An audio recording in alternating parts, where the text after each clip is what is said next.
Kesutifier, ngobrolin topik-topik penting dari sudut pandang kita nih anak muda. Nah, spesial episode kali ini kita bakal ngebahas satu hal yang gimana dia tuh kayak diem-diem mintai anak muda zaman sekarang. Betul banget nih, kan kita sebagai anak muda nih, Iya. diem-diem ternyata dari dalam diri kita ada yang nyimpen bom waktu nih. Wow. Wow. Berarti topik ini tuh bukan cuma buat bapak-bapak atau ibu-ibu yang Bukan kan, bukan bapak-bapak atau ibu-ibu. Iya, maksudnya kayak yang di umur 40 ke atas doang kan. Jadi Betul kayak banget. anak muda yang kayak kita juga akan kena kan, kayak misalkan terlalu banyak bergadang, pola makan yang emang gak benar gitu. Iya, apalagi buat mahasiswa-mahasiswa yang semester akhir ya kayaknya. Ya, ditambah stres skripsi skripsi banget juga Sih. kan. Benar. Terus gimana teh? Nah, makanya nih kita bakal ngebahas langsung sama 3 narasumber kita yang udah biasa nih nanganin hal-hal yang kayak gini. Nah, langsung aja di sini kita ada Dokter Yasmin. Halo. Ada Teh Lilis. Halo. Dan ada Kak Theo. Halo. Oke, Langsung boleh aja dong, nggak sih? kan Iya. boleh diperkenalkan dong ke pemirsa di sana nih. Dari mulai Dokter Yasmin, Teh Lilis, Kak Theo. Sebenarnya background di dunia kesehatan itu apa sih? Boleh Dokter Yasmin. Oke, halo, kenalin, nama saya Dr. Yasmin. Saya merupakan sebagai dokter umum di Klinik Al-Maksum Putri Mandiri dan juga saat ini saya juga berperan sebagai pembimbing dari dokter muda yang bertugas di Klinik Al-Maksum Putri Mandiri. Oke, berarti ini real dokter ya teman-teman ya. Iya. Jadi informasi yang Bakal valid. beliau sampaikan valid Valid dong. banget. Oke, kita lanjut Teh Lilis, silakan. Halo, saya Lilis Indah Yulianti. Saya berperan sebagai asisten apoteker di Klinik Al-Maksum Putri Mandiri dan juga saat ini saya menjadi penanggung jawab program Prolanis di Klinik Putri Mandiri Al-Maksum. Oke, ada programnya ya, betul. Oke, langsung Oke. ke Kak Theo. Oke, halo semuanya. Perkenalkan saya Theo Albert Wijaya sebagai dokter muda dari Unpad. Saat ini sedang semester 2 dan sebagai salah satu mahasiswa bimbingan Dokter Yasmin nih di Klinik Putri Al-Maksum Putri Mandiri. Oke, keren. Oke, selamat datang di podcast kita ya di Kasku TV ini. Nah, kan kita hidup di yang gaya serba modern nih. Pastinya juga kita ngerasa, wah saya mah sehat gitu. Saya mah masih muda, Iya, saya masih muda. Masih- Masih apa? masih jauh lah dari penyakit-penyakit Ya, yang kayak betul gitu. banget. Iya. Santai aja lah Iya, gitu. Santai kayak nikmatin dulu lah, maksudnya betul. masih Betul juga. banget. Nah, padahal kan kita juga nggak tahu nih kalau misalkan dari tubuh sebenarnya diem-diem ngasih kita sinyal gitu. Kayak diem-diem penyakit dalam tubuh kita tuh sebenarnya suka sama kita gitu. Tinggal tunggu waktu aja. Mm-mm. Nah, kayak ini nih, kayak teman saya dok nih. Misalkan nih teman saya nih, kan ini makan banyak nih, tubuh fit, tapi kenapa ya kayak ngestak kecil terus gitu? Apa saya tuh karena emang keturunannya emang terus-terusan langsing atau gimana gitu dok? Jadi kayak kejadian kayak gini tuh sebenarnya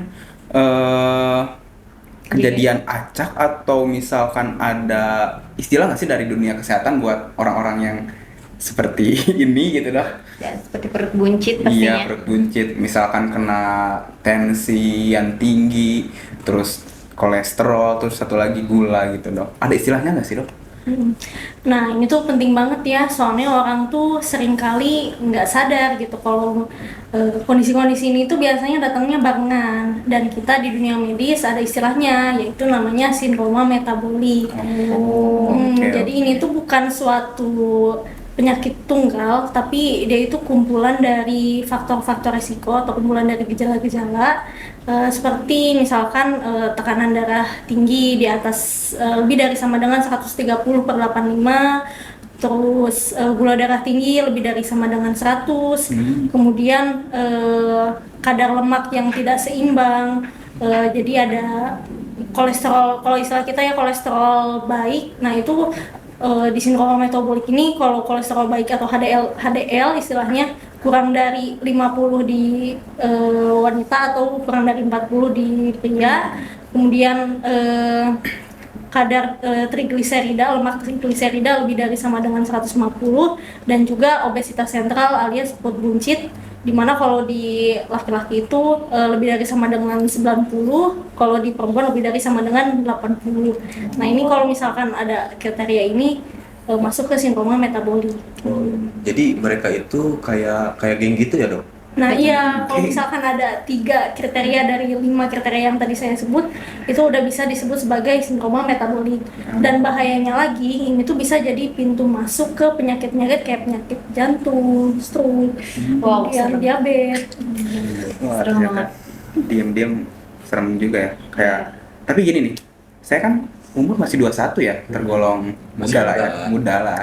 Sebenarnya ada nggak sih kayak sangkutan kalau saya tuh bakal kena Kena sindrom sindrom metabolik itu.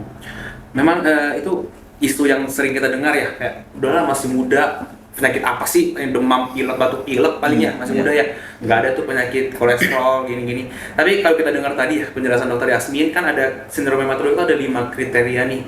Di 5-5-nya tuh nggak ada yang nyebutin usia nih. Jadi sebenarnya sindrom metabolik itu tidak bergantung ke usia, mau usia muda, usia tua, semua bisa terkena sindrom metabolik. Jadi nggak cuma orang tua Jadi aja. itu cuma orang tua aja. Nah, dan sindrom justru karena kita masih muda nih ya, itu menjadi keuntungan bagi kita. Karena sebelum kita terkena, kita bisa melakukan pencegahan nih, baik pencegahan primer bagi yang mereka belum terkena maupun pencegahan sekunder bagi yang memang sudah terlanjur terkena gitu.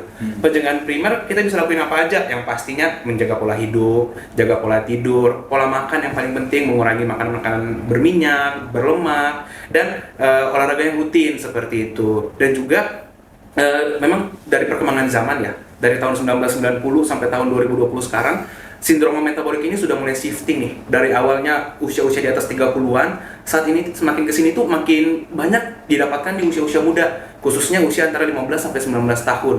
Nah, mungkin ini banyak faktor yang mempengaruhi. Salah satunya itu karena zaman saking berkembangnya, di mana orang pesen makan pun bisa sambil rebahan, Betul, ya kan? Bawa Dia aja. olahraga enggak, makan iya, Iya. nambah terus lemaknya kayak Bisa gitu. jadi kayak gini. Iya, Iya, tapi contohnya. relate juga sih buat Bener. anak-anak kayak anak-anak muda kayak kita ya. Jadi diem dikit gabut nih jam 10 malam misalkan. Saya kan gitu, jam 10 malam. Nyeblak Lapar ah. Iya. Iya, seblak Kayaknya enak kayaknya. Seblak. Atau enggak Gacoan, gacoan enak kayaknya. Oh, jadi ternyata bahaya juga ya. Oke. Oh iya, kita juga Buka section. buka section ya, buka section Share pertanyaan di Instagram teman-teman. Oke. Baca aja. Baca aja. Baca. Sama teh aja teh. Silakan Oke, buka, teh. langsung aja kita baca dari Dari siapa itu? dari Firman Syah. Saya umur 30, badan kurus tapi kolesterol tinggi. Masa sih itu bisa bahaya? Nah, iya. Kalau kolesterol tinggi itu mungkin yang jadi pertanyaan dulu ya. Kalau di orang muda kenapa sih kolesterol bisa tinggi? Nah, jadi penyebab kolesterol tinggi itu bisa disebabkan karena yang pertama faktor yang emang nggak bisa kita hindari seperti genetik alias keturunan. Kemudian bisa juga nih disebabkan karena faktor yang memang bisa kita kendalikan seperti pola hidup. Jadi pola hidup yang tidak sehat seperti misalkan sering konsumsi makanan yang berminyak, yang goreng-gorengan, kemudian olahraga yang kurang, bahkan merokok juga itu bisa berperan dalam menyebabkan kolesterol tinggi. Nah, kalau misalkan nih kita udah tahu punya kolesterol tinggi, tapi kita santai-santai aja tuh, pola hidup yang nggak sehat itu masih tetap kita lakuin. Ya, masih enjoy Enjoy aja. aja ya. Iya, kan biasanya tuh orang muda kayak gitu tuh. Iya, benar-benar. Nah, takutnya tuh kedepannya tuh malah semakin berkembang parah. Soalnya lemak-lemak di darah ini dia tuh bisa menumpuk di pembuluh darah, terus nyebabin penyempitan pembuluh darah. Nah, ini tuh iya. akhirnya bisa menyebabkan penyakit jantung, kemudian stroke dan lain-lain. Banyak juga ya, serem sih. Iya, kolesterol ini. Gimana kan kolesterol? Aman kok? Gak mau aman? Oke. Tapi ngomong-ngomong soal kolesterol nih, kan kolesterol tuh sering dengar juga ya. Ada kolesterol baik dan kolesterol jahat. Nah, iya itu tuh apakah kayak bawang putih sama bawang merah? Iya, Kayak di cerita-cerita. Iya. Gimana tuh? Nah, ya memang itu yang sering kita dengar ya, sering beredar di masyarakat bahwa kolesterol itu ada kolesterol baik, kolesterol jahat nih. Jadi kayak cerita dong yang benar tadi bawang merah, bawang putih. Jadi sebenarnya di kita medis itu ada istilahnya sih sebenarnya. Udah disinggung juga tadi sama dokter Yasmin bahwa kolesterol baik itu kita sebut dengan HDL dan kolesterol jahat itu kita sebut dengan LDL gitu. Sebenarnya kenapa sih harus ada dua gitu? Karena memang kolesterol itu di dalam tubuh kita tuh punya fungsi tersendiri. Dia juga berfungsi, jadi nggak cuma jahat doang, dia juga ada fungsinya. Baik LDL maupun HDL, salah satu fungsinya adalah pembentukan hormon-hormon nih yang ada dalam tubuh kita itu asal muasalnya itu dari si kolesterol itu. Tapi kalau terlalu tinggi, nah yang tadi disebutkan juga bahwa dia nanti bisa menyumbat pembuluh darah. Kalau dia menyumbat pembuluh darah di jantung, jadi serangan jantung. Menyumbat pembuluh darah di otak, jadi stroke kayak gitu. Nah, sebenarnya sumber makanan yang menghasilkan kolesterol baik apa, kolesterol jahat apa gitu kali ya, yang mungkin harus diketahui nih.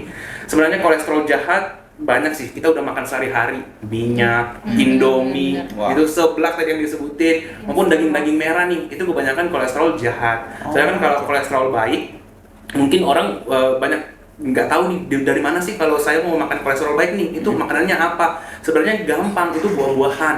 Salah satu contoh buah yang paling baik ini adalah alpukat kayak gitu. Itu paling tinggi kolesterol baiknya kita bilang. Nah, sama biji-bijian atau kacang-kacangan kayak gitu sih sebenarnya. Oh, ternyata makanan yang paling enak tuh daging-dagingan. Ternyata kolesterol jahat ya. Waduh. Apalagi abis ini Idul Adha ya. Iya, Nah, aduh. iya. Sayang banget. Berarti harus. Padahal mau party-partinya teh Wah iya. Wah, enak banget. Ah. Oke. lanjut ya. Lanjut Kita ke lanjut aja ke pertanyaan kedua. pertanyaan kedua Dari siapa? dari Raja Aksi. Oke. Apa sindrom metabolik itu bisa sembuh total atau cuma dikontrol aja seumur hidup tuh? Gimana tuh? Nah, sebenarnya mungkin istilahnya bukan ke sembuh ya, tapi lebih ke dikendalikan gitu. Jadi sindroma metabolik ini sebenarnya bisa kita kendalikan dengan kombinasi antara pola hidup yang sehat dan obat-obatan jika memang dibutuhkan.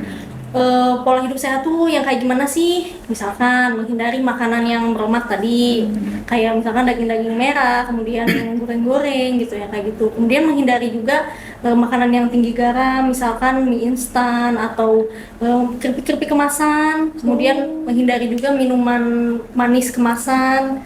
Terus juga bisa juga dengan meningkatkan olahraga. Jadi olahraga tuh sebenarnya yang idealnya itu sekali olahraga itu minimal 30 menit, dan dalam seminggu itu kita minimal olahraga 5 kali dalam seminggu. Minimal ya, Dok, ya? Minimal. Minimal. Minimal. Aku seminggu sekali aja nggak tahu. Iya, Kayak ya, sebenarnya idealnya tuh kayak gitu, olahraga 5 kali seminggu, 30 menit Wow. dalam sehari gitu. Soalnya kalau misalkan kayak weekend tuh lebih enak dipakai rebahan aja nggak Iya, sih kan? bener. Iya sih. Ketimbang kalau kita tuh harus bangun pagi buat olahraga. Nah, apalagi pagi-pagi nih, lagi enak hari Minggu. Wah, enak banget tuh tidur ya. Bangun tidur ngopi. Iya, hari-hari gitu terus. Oke, Gimana mau sehat? bener, aduh.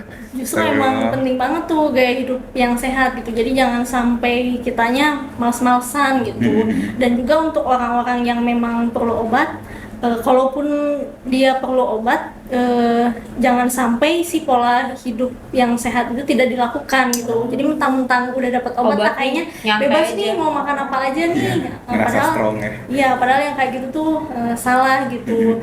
Soalnya kan kita tuh intinya tuh jangan sampai terkena komplikasi, atau jangan sampai yang awalnya misalkan nih kita cuma pakai satu obat, kedepannya malah jadi lebih banyak dari satu obat, jadi Iya, macam-macam benar. tuh obatnya gitu. Terus jangan sampai juga jangan sampai ada komplikasi gitu, kayak misalkan ke penyakit jantung kayak gitu, kita kan nggak mau ya kalau sampai Iya. gitu. Makanya Iya. perlu dijalankan Nggak mau barengan. Oh, siapa yang mau? Enggak, beda.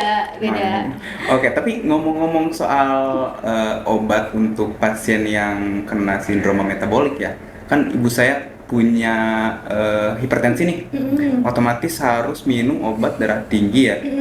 Nah itu tuh kan kayak bisa dibilang obat seumur hidup ya. Kalau misalkan kita ngeyel nih, lepas aja lah sehari mah, itu gimana sih, Dok? Nah, sebetulnya emang sih kalau misalkan di masyarakat tuh khawatirnya tuh kayak sekalinya kita terdiagnosis penyakit kronis kayak misalkan diabetes atau hipertensi, nah itu wah berarti obatnya perlu diminum seumur hidup dong gitu. Iya. Apakah bikin kecanduan, ketergantungan gitu.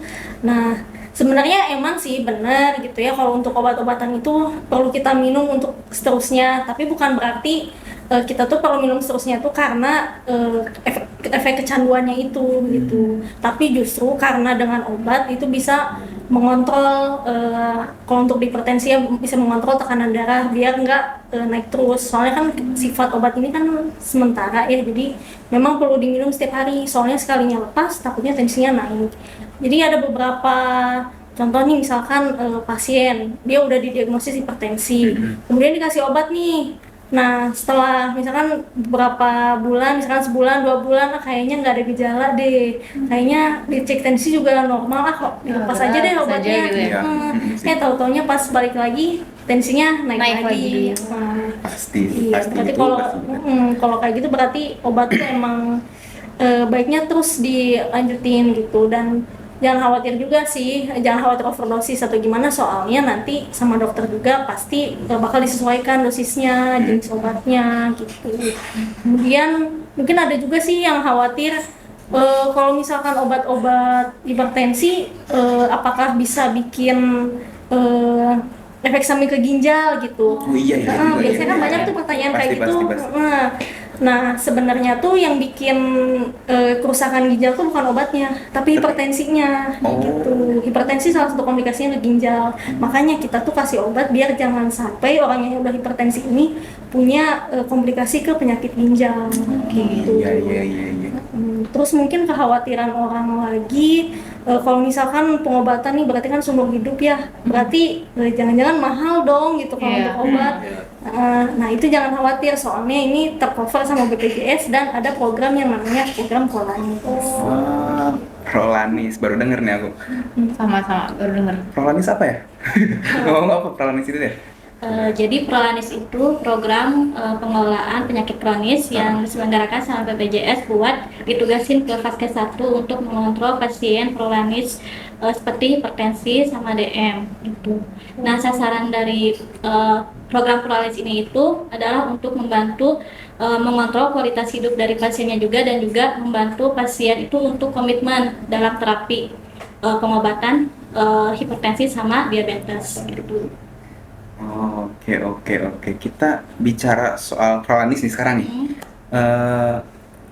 Kalau program Prolanis itu untuk orang tua aja apa misalkan nih, kan banyak ternyata ya anak-anak muda umur seumuran kami nih ternyata kena sindroma metabolik juga. Apakah program Prolanis ini bisa tuh untuk anak-anak muda juga?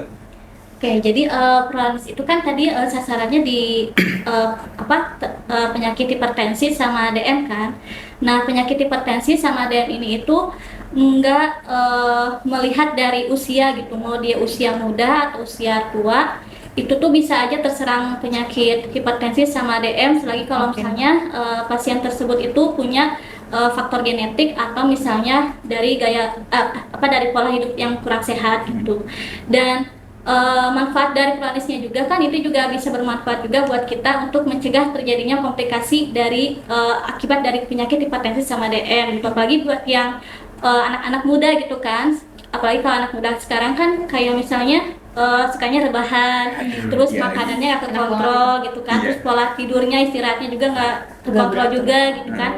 Nah, kebetulan di program Prolanis ininya juga kita menyediakan ada namanya senam Prolanis, itu disediakan misalnya setiap seminggu sekali atau misalnya sebulan 3 kali atau berapa kali gitu. Terus nanti juga kita ada mengadakan screening tiap 3 bulan gitu kan, untuk mengevaluasi gitu apakah dengan terapi dari kita itu berhasil nggak sih sama terkontrol nggak sih pasiennya itu gitu.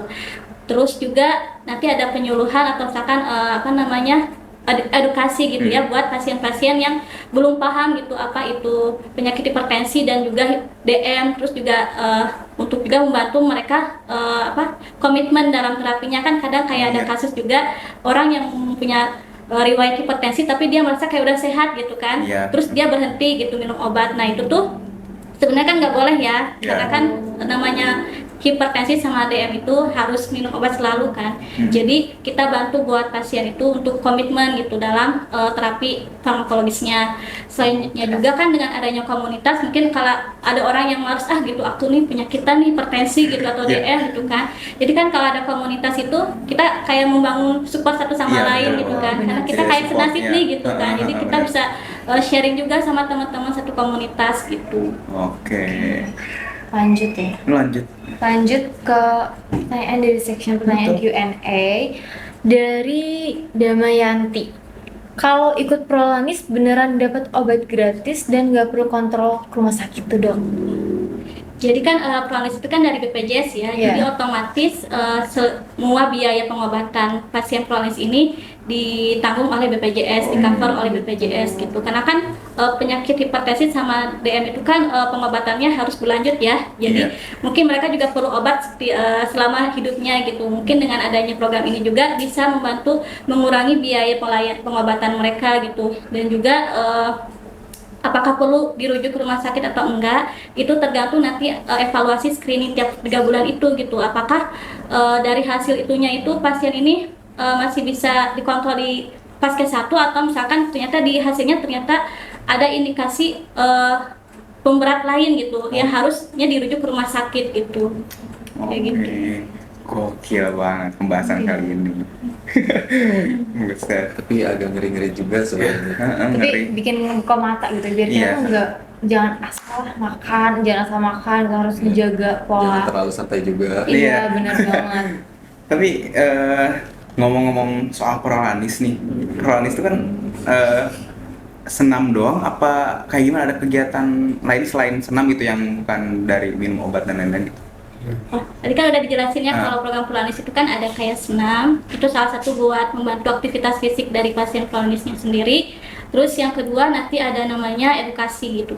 Edukasi buat apa namanya memberikan materi tentang hipertensi sama DM gitu, pentingnya menjaga pola hidup sehat dan lain-lain gitu. Terus yang ketiga ada namanya home visit, mungkin barangkali bisa juga kita bisa mengontrol pasien mungkin yang lanjut usia yang nggak punya siapa-siapa di rumah, kita bisa kontrol ke rumahnya gitu. Terus yang keempat itu ada namanya terapis kontrol terapis gitu ya, kayak obat gitu yang tiap 3 bulan itu kan harus. Terus juga ada screening lab tiap 3 bulan gitu buat ngecek gitu apakah hasil untuk mengevaluasi gitu pasiennya itu terkontrol atau enggak gitu. Tapi itu semua gratis ya? Gratis. Wow. Wah, bagus banget ya hari ini. Betul. Bikin kita tuh ngebuka mata dengan lebar kalau ternyata nih ya tubuh yang di luar itu kelihatan sehat tuh belum tentu di dalamnya tuh sehat, ya nggak sih? Bener banget, apalagi sindrom metabolik itu ternyata nyata juga nih buat Iya. anak muda nih. Mungkin yang lagi nonton juga kayak sekarang makin mikir gitu. Iya, Kayak betul makin banget. sadar juga. Jadi jangan-jangan gue juga nih kena ini Iya. nggak sih? Oh, takut banget. Apalagi wah, Wah, aduh gimana Kayak ya? misalkan perut buncit, badan badan kecil. kurus. Wah. Takut banget, apalagi kan kita makannya kayak wah, segala masuk. Segala masuk seenaknya aja Iya. Iya, acak-acakan. Misal Pagi pagi seblak, malam. Enggak sih, aku Oh, enggak. enggak. Misalkan Pagi ya pagi ngopi, makan siangnya ayam geprek, sore bakso. sore bakso, tengah malam gacoan. Masya Allah. Wah, Terus bergadang nggak tidur. bergadang. Wah, ternyata Iya sih. gitu ya. Oke, buat kalian nih ya yang mau cek mungkin kolesterol, tensi darah, boleh banget datang ke klinik Almasum di Klinik Pratama Almasum Putri Mandiri ya teman-teman. Tempatnya di mana teh? Di Cipaci. Betul banget nih.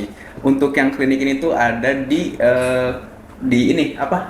Yayasan di area pendidikan Almasum. Oke, dan buat teman-teman nih peserta BPJS, teman-teman juga bisa Ikutan. ke sini program Prolanis. Prolanisnya gitu. Gilar. Mau ikutan Prolanis gak? Gak tahu sih, tapi boleh-boleh aja. Soalnya kayak udah makin mikir juga kan, kayak wah, takut nih kayak badan sehat-sehat aja tapi ternyata wah sebenarnya sakitnya tuh gak kerasa gitu. Iya, benar. Karena kan Kenapa nggak coba-coba aja gitu ikut. Iya, mungkin abis podcast ini kita bakal tes Jaga. gula, tes kolesterol, Tensi tes darah. tensi darah juga. Siapa tahu kan kita nggak Iya, tahu kan tahu, kalau betul. ternyata diem-diem tuh kita nyimpen sesuatu yang jadi bom waktu buat kita Benar, gitu. benar Oke. Terima kasih banget buat Dokter Yasmin, Teli, Terima sama kasih. Kak Theo. Makasih banyak. Ini bikin Iya sih, bikin kita tuh sadar mikir gitu. Sadar dong gitu. Kita mikir juga kan? Iya, mikir banget. juga. Olahraga. Huh. Iya, Semoga iya, ya, olahraga, benar. olahraga. Semoga makin banyak ya yang aware sama kesehatan mereka di luar sana gitu kan. Dan betul. jangan malu lah buat periksa ya nggak sih? Mm-mm. Atau jangan malu juga ikutan program apa tadi? Prolanis. Prolanis, benar. Soalnya kayak ikut program juga bukan berarti kita tuh jompo gitu. Betul. Iya, betul Tapi banget. karena emang buat masa depan kita, buat kesehatan Sadar kita juga. sama kesehatan Itu kita, dia, betul itu dia. banget. Iya lagi. Oke. Wah, culture ya. Culture tiba-tiba. banget tuh ya. Oke, jangan lupa share ke teman-temannya mungkin ya atau keluarganya, siapa tahu tuh ini tuh salah satu info penting yang ternyata lagi dibutuhin ya sama mereka ya nggak sih? Betul. Oke. Jadi sampai ketemu lagi di episode selanjutnya di Keskutif. Oke, stay sadar, stay sehat. Bye bye. Dadah.